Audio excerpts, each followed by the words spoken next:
Good morning and welcome back to Upper Michigan today. We're in Michigami at Mount Shasta. We've got the general manager, Jill, with us. We're in front of the warm, cozy fire and enjoying Stand here for the rest of the show. So now the owner bought this like 6 years ago? Yes. Scott Holman, he purchased Mount Shasta and he was able to put significant renovations. From my understanding that the roof and other major structural things had to be fixed before he could even open it for operations. So he really has done a lot of improvements in addition by adding the outdoor seating areas to make really the guest experience even more rounded out and to make it available for all seasons.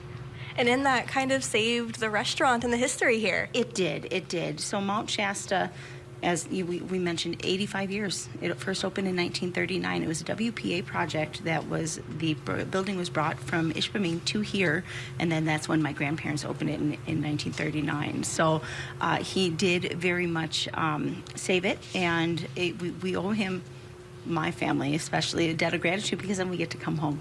Mm-hmm. Well, you were talking earlier that the restaurant opened last weekend, but for people who haven't been here, can we give them kind of a look around? Absolutely. Where would you like to start? Well, of course, we have the fireplace, and those a real fire. And those are the in-demand seats. I won't lie, especially at this time of year. But we have our bar area. We have seating for approximately 10 comfortably. We have a full bar. One of our, I'd say, features is our tap. We do have the Copper Harbor Ale on tap, and that is not available anywhere else here in the UP, from what I'm told. So come on out and try one of our drafts there, or get a pour of the Copper Harbor Ale. And then we have what I refer to as the niche or the nook, which is a great little seating area that we can give for parties of 8 or so, if you want a cozy family dining area. And then, of course, throughout the building, we have the framed photos, most of them from the scenes of Anatomy of a Murder. But even in that nook, there is the photos that were the still shots from the show, from the scenes that were filmed here at Mount Shasta itself. Very neat. And so what are your operating hours right now? I know you're closed on Mondays? Yes. Okay. Yes, we are closed on Mondays. We will be open the other 6 days of the week from 11 a.m. until 8 p.m. Okay. And then we do have Friday night fish fry, and we will have prime rib on Saturday. So every Friday menus. night, every Saturday? Yes. Mm-hmm. Awesome. So is it a lunch menu and a dinner menu?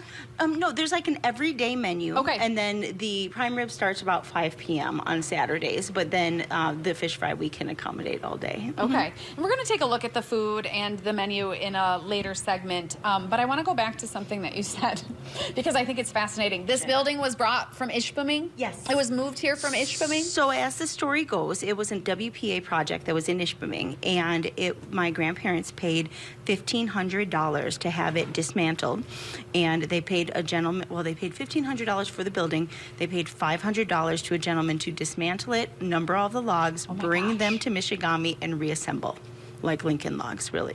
Wow, that's incredible. And so it's been here since 1939, and 85 years, and fascinating history. Every day I'm here, I hear more and more stories that even I hadn't heard before from the locals who have worked a shift or two at Mount Shasta. Yeah. And you grew up in Chicago. Your mother grew up here, and then you were raised in Chicago. But as you've been back, are you feeling some of those family ties with the community and some of that history? Is it all kind of coming alive for you? It is. You know, the community, Michigami, is so welcoming. I couldn't ask for anything more, to be quite honest. Michigami, for instance, I was at the community center for the trunk or treat, and the number of people who were so welcoming and recognized that I was, or had heard that I was a member of the Ball family, but just if there's anything you need, etc. So it's like extension of family. It's not, while they may not have known me, they knew somebody from the Ball family, and that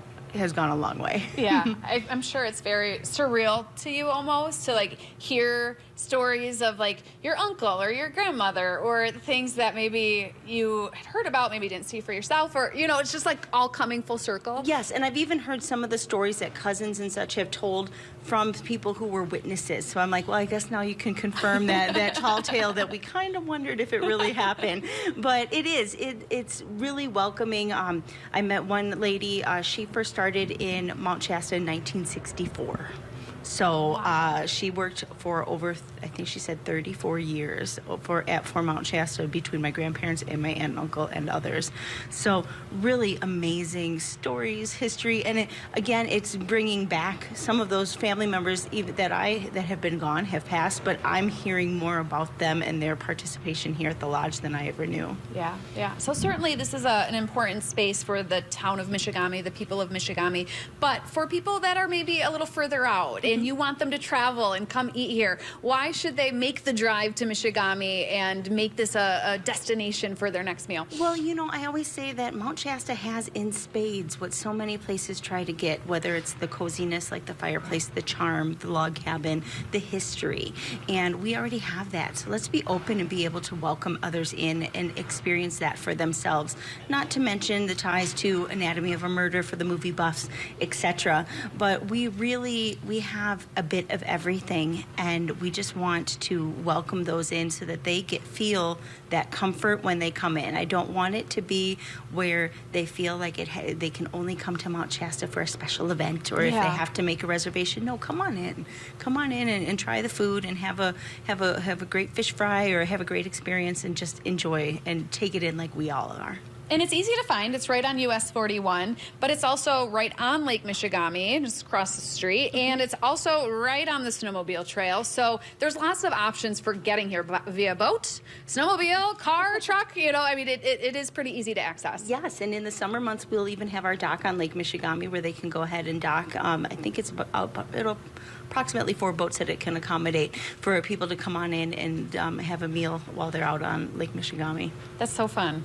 Take a break from the sun and come have a meal. Yeah. I mean, I'm excited for winter, but now I'm like, well, I want to do that. That's we gotta get a boat. Yeah, we gotta get a boat. We've got a few months to get a boat, Grace, and then we're coming for lunch. But okay, let's take another break, and when we come back, we'll take a look at the menu and talk about some of your. I know you mentioned the fish fry and you mentioned the prime rib, but we want to know what else is on the menu, so we'll do that after this quick break.